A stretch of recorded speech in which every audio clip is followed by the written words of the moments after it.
I'm Kalscode, and in this video we will talk about a practical step to get started with digital marketing.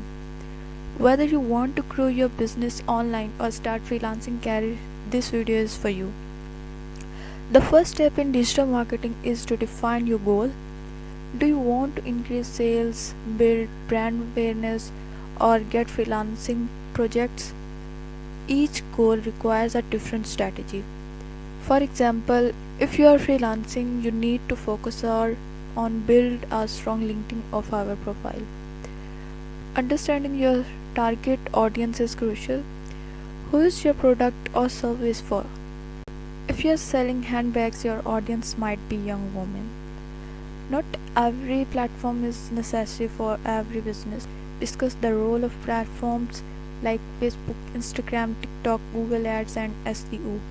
For example, fashion brands perform better on Instagram and TikTok, while B2B business should focus on LinkedIn and email marketing. Content is king. Create a valuable and engaging content for your audience. For example, video, tutorials, blogs, infographics, and social media posts.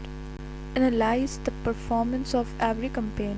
Use tools like Google Analytics, Facebook Insights, or platform specific analytics. If your ad is not performing well, improve its target or content. These are the basic steps you need to start digital marketing. In the next video, we will discuss about the platforms of digital marketing. If you found this video helpful, don't forget to like, share, and subscribe, and share your questions in comments.